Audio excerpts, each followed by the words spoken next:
नमस्कार प्यारे बच्चों, आज हम 10वीं कक्षा की हिंदी की पुस्तक क्षितिज का काव्य खंड का दूसरा पाठ करेंगे, जो कि है राम लक्ष्मण परशुराम संवाद। इस पाठ को करने से पहले हम तुलसीदास जी के बारे में जानेंगे, जो कि इस पाठ के रचयिता हैं। तुलसीदास जी का जन्म, जैसा कि आप देख पा रहे हैं, उत्तर प्रदेश के बांदा जिले के राजापुर गांव में सन 1532 में हुआ। उनका जन्म कुछ विद्वान सोरो जिला एटा में भी मानते हैं।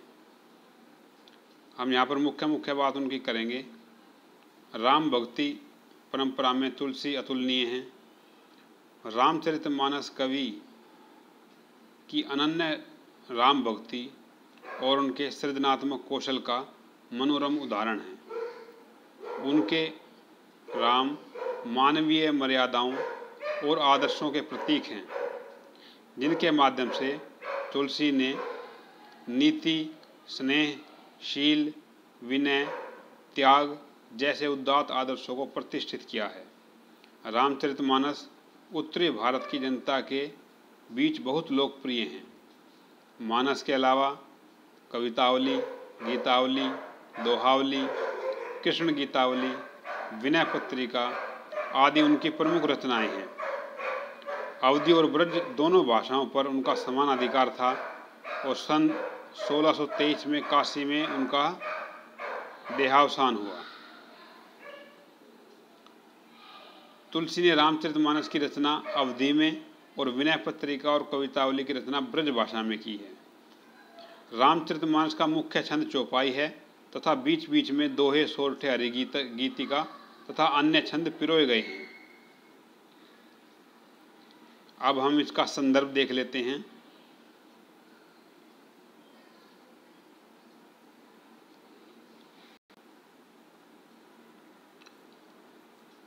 आपकी पाठ्य पुस्तक का यह अंश राम लक्ष्मण परशुराम संवाद रामचरितमानस के बालकांड से लिया गया है। सीता स्वयंवर में राम द्वारा शिव धनुष भंग के बाद मुनि परशुराम को जब यह समाचार मिला तो वो क्रोधित होकर वहां आते हैं। शिव धनुष को खंडित देखकर वे आपे से बाहर हो जाते हैं। राम के विनय और विश्वामित्र के समझाने पर तथा राम की शक्ति की परीक्षा लेकर अंततः उनका गुस्सा शांत होता है। इस बीच राम, लक्ष्मण और परशुराम के बीच जो संवाद हुआ, उस प्रसंग को यहाँ प्रस्तुत किया गया है। परशुराम के क्रोध भरे वाक्यों का उत्तर लक्ष्मण व्यंग वचनों से देते हैं। इस प्रसंग की विशेषता है लक्ष्मण की वीर रस से पगी व्यंगोक्तियों और व्यंजना शैली की सरस अभिव्यक्ति इस पाठ की विशेषता है। तो अब हम इस पाठ की व्याख्या करेंगे।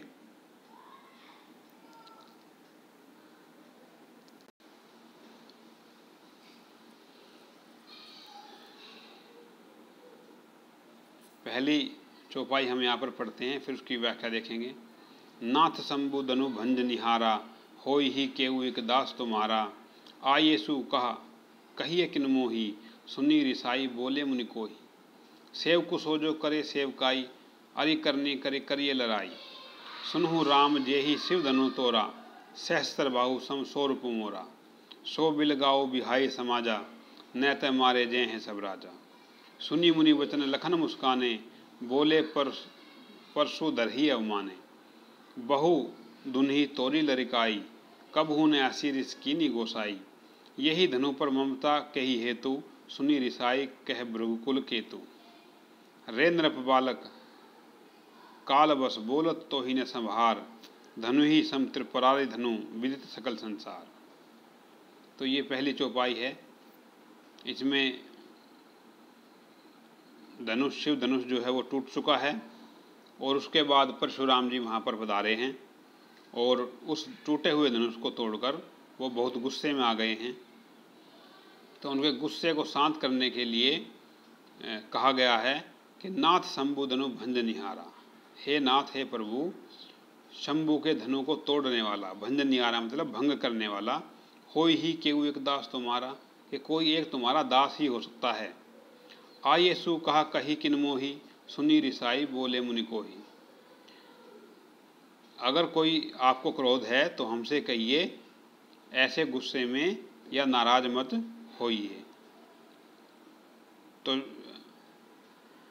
परशुराम जी कहते हैं, सेव को सो जो करे सेवकाई, अरि करनी करी करिए लड़ाई, कि अगर वो मेरा ही सेवक है तो सेवकाई के कार्य करे, अरि करनी करी करिए लड़ाई, और लड़ाई के कार्य न करे। सुनहु राम जही शिव धनु तोड़ा, फिर वो राम जी कहते हैं कि राम जिसने भी शिव धनुष को तोड़ा है वो सहस्त्र बाहु के समान मेरा शत्रु है।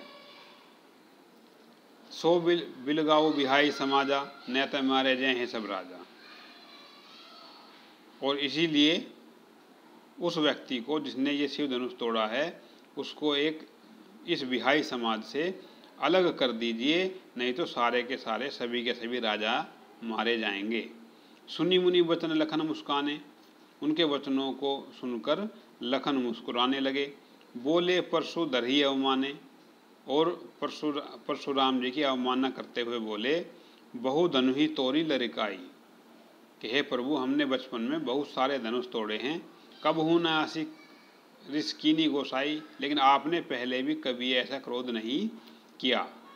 यही धनु पर ममता के ही हेतु, कि इसी धनुष पर आपकी इतनी ममता क्यों है। सुनी रिसाई कह भृगुकुल केतु।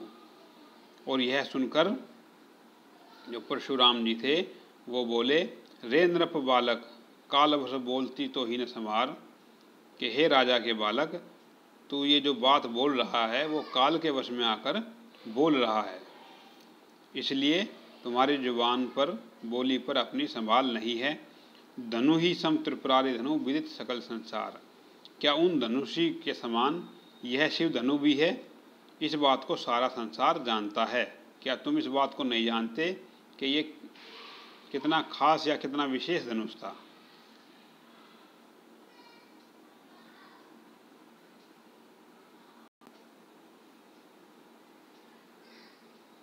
दूसरी चौपाई है, लखन कहा हंसी हमरे जाना, सुनहु देव सब धनुष समाना, का क्षति लाभो जनु धनु तोरे।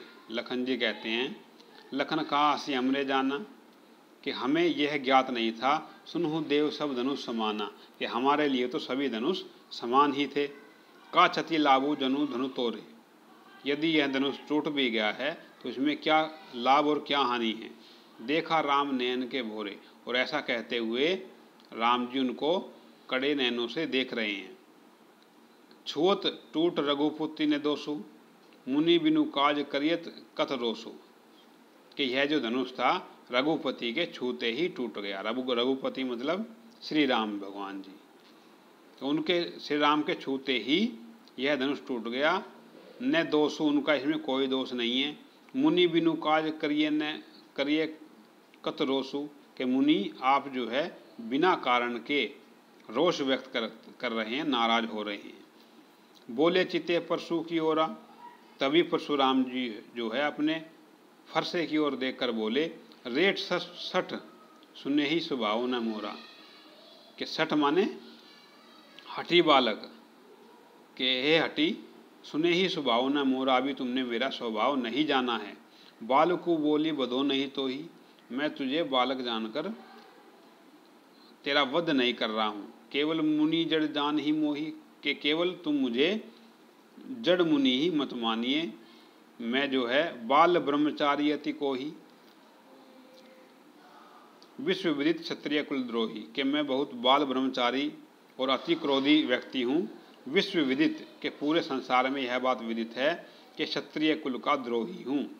भुजबल भूमि भूप बिनु कीनी, और मैंने अपने भुजाओं के बल से पूरी पृथ्वी के क्षत्रियों का नाश कर दिया था। विपुल बार महिदेव ने दीनी, और कितनी बार ये पृथ्वी मैंने खाली करके महिदेव को दे रखी है। सहस्र बाहु सम छेदनियारा, परशु बिलोकु महीप कुमारा, के सहस्र बाहु तक को छेदनिहारा मतलब भंग करने वाला, नाश करने वाला। परशु बिलोकु महीप कुमारा, के तुम मेरे परशु फरसे की शक्ति को नहीं जानते।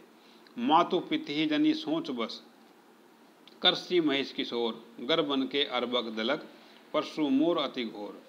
फिर वो परशुराम जी कहते हैं कि तुम्हारे माता पिता की जानकर, माता पिता की चिंता करके, करसी महेश किशोर, मैं तुम्हारा वध नहीं कर रहा है, तुम्हारे ऊपर कोई अत्याचार नहीं कर रहा।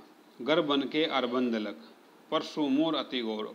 और ये जो मेरा फरसा आप देख रहे हैं, ये गर्भ के बालक का भी नाश कर देता है यदि चले तो ऐसा परशुराम जी यहाँ पर बताते हैं।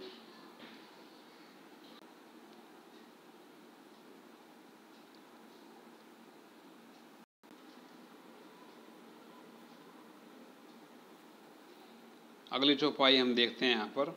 कौशिक सुनहु मंद येहु बालकु, कुटिल कालवस निज कुल घालकु। कौशिक यहाँ पर विश्वामित्र जी को कहा गया है। अब कौशिक विश्वामित्र जी को परशुराम जी कह रहे हैं, कौशिक सुनहु मंद येहु बालकु, कि विश्वामित्र जी यह जो बालक है लक्ष्मण, मंद येहु बालकु, कि ये जो है कुटिल कालवश निज कुल घालकु। कुटिल माने कड़वा बोल रहा है, कालवश काल के वश में आकर, निज कुल अपने कुल को, घालकु नाश के अंदर डाल रहा है। भानु वंश राकेश कलंकु, ये अपने वंश पर चंद्रमा में कलंक के समान है। निपट निरंकुश अबुध असंकु, निपट माने मूर्ख, निरंकुश बिना अंकुश का, जिस पर कोई अंकुश ना हो, अबुध बिना बुद्धि का, असंकु जिस पर शंका नहीं की जा सकती। मतलब निश्चित रूप से अपने वंश को ये खतरे में डाल रहा है। काल कवलु होई क्षण माही, कि एक क्षण में ये काल का ग्रास बन जाएगा। कहो पुकारी खोरी मोहि नाही, कि मुझे बार बार ऐसे ना पुकारे तुम। हट कहू जो चहु उबारा, कही प्रतापु बलु रोष तुम्हारा। तुम हूँ हट कहू जो चहु उबारा, कि तुम्हारे हट के कारण ही मैं इसको बख्श रहा हूँ। कहीं प्रताप बोलो रोष हमारा, कि आप ही इसको मेरे प्रताप बल के बारे में बता दीजिए। लखन कहो मुनि सुजस तुम्हारा, तुम ही अछत को बरने पारा। और फिर लक्ष्मण जी कहते हैं, लखन जी कहते हैं, कहो मुनि सुजस तुम्हारा, कि मैंने आपका बहुत सुजस सुना हुआ है, ख्याति सुनी हुई है, तुम ही अछत को बरने पारा। अपने मुँह तुम आप ही करनी, बार अनेक भांति बहु बरनी। और तुम अपनी प्रशंसा स्वयं ही कर रहे हो, और बार बार अपनी प्रशंसा आप अपने मुंह से ही कर रहे हो। नहीं संतोषु तय पुनि कुछ कहूँ, अब भी अगर आप अपनी प्रशंसा में कोई शब्द रह गए हैं तो दोबारा से अपनी प्रशंसा कर लीजिए। जनी रिस रोकी दुसह दुख सहु, और ऐसे कोई भी बात अपने मन के अंदर मत रखिए, उसको बाहर निकाल दीजिए। वीर व्रती तुम धीर अछोबा, गारी देते न पाओ शोभा, कि तुम वीर व्रत धारण के करे हुए हो और अछोभा है, गाली देते न पाऊ शोभा, और गाली देते हुए आपको शोभा नहीं देता। सूर समर करनी करी करी कही न जनाव ही आपू, विद्यमान रन पाई रिपु, कायर कथी प्रतापू। और लक्ष्मण जी कहते हैं, सूर समर करनी कर ही, के जो महान योद्धा होते हैं वो अपनी करनी को रण क्षेत्र के अंदर दिखाते हैं। विद्यमान रण पाय ऋतु रिपु, कायर कथी प्रतापु, जो कायर लोग रहते हैं वो अपने कथनी को मुंह से बोलते हैं, लेकिन जो अच्छे योद्धा हैं वो उन आप नहीं बोलते, उनकी तलवार बोलती है।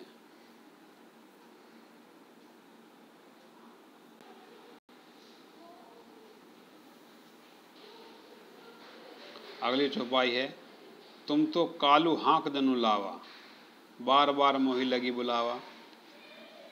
अब यहाँ पर परशुराम जी बोल रहे हैं लक्ष्मण को, तुम तो कालू हाँक दनु लावा, कि तुम तो काल को हाँक कर बुलाकर अपने पास ला रहे हो। बार बार मोही लगी बुलावा, इसलिए तुम मुझे बार बार बुला रहे हो या क्रोधित कर रहे हो। सुनत लखन के वचन कठोरा, परसु सुधारी धरे कर घोरा। और लक्ष्मण के कड़वे वचनों को सुनकर उन्होंने अपना फरसा सुधार कर रख लिया। अब जनी देव दोषु मोहि लोगु, कि अब मुझे कोई दोष मत देना, कटुवादी बालक वध जोगु। और ये जो कड़वा बोलने वाला बालक है वो वध के समान है। बाल बिलो की बहुत में बाँचा, और मैंने बहुत ही अपने आप को रोका है सोचकर, और बहुत ज़्यादा सोचा है। अब ये हूँ मरनिहार बासाचा, और लेकिन मैं इसमें क्या करूँ जब यही मरने के लिए तैयार है। कौशिक कहा क्षमीय अपराधु। विश्वामित्र जी फिर बीच में आते हैं, वो कहते हैं हे प्रभु इसके अपराध को क्षमा कर दीजिए। बाल दोष गुण गणहीन साधु, के बच्चे के दोष को साधु नहीं गिनते।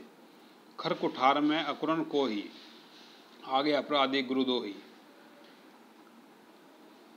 कि मैं जो है खर कुठार अकुरण बिना कारण के नहीं उठा रहा हूँ, आगे अपराधी मेरे सामने अपराधी खड़ा हुआ है, और गुरुद्रोही गुरु से द्रोह करने वाला भी खड़ा हुआ है। उत्तर देत छोड़े बिन मारे, कि ये लगातार उत्तर पे उत्तर दे रहा है, इसको बिना मारे कैसे छोड़ा जाए। केवल कौशिकशील तुम्हारे, केवल तुम्हारे कहने के कारण ही मैं यहाँ पर रुका हुआ हूँ। न तो यही कटी कुठार कठोरे, नहीं तो यही मेरी लोहे की कुठार है। गुरु ही उऋण हो तो समथोरे, और मैं थोड़े ही समय में अपने गुरु के ऋण से उऋण हो जाऊंगा। गादीसु कह हृदय हसी, मुनि ही हरियरे सूझ, ए मैं खांड ने ऊक में अजहू न बूझ अबूझ। तो यहाँ पर कहते हैं कि हम भी जो है खांड की तरह नहीं है, गुड़ की तरह नहीं है कि जो बिल्कुल कमज़ोर हैं। यहाँ पर लक्ष्मण जी ऐसा प्रतीत करते हैं।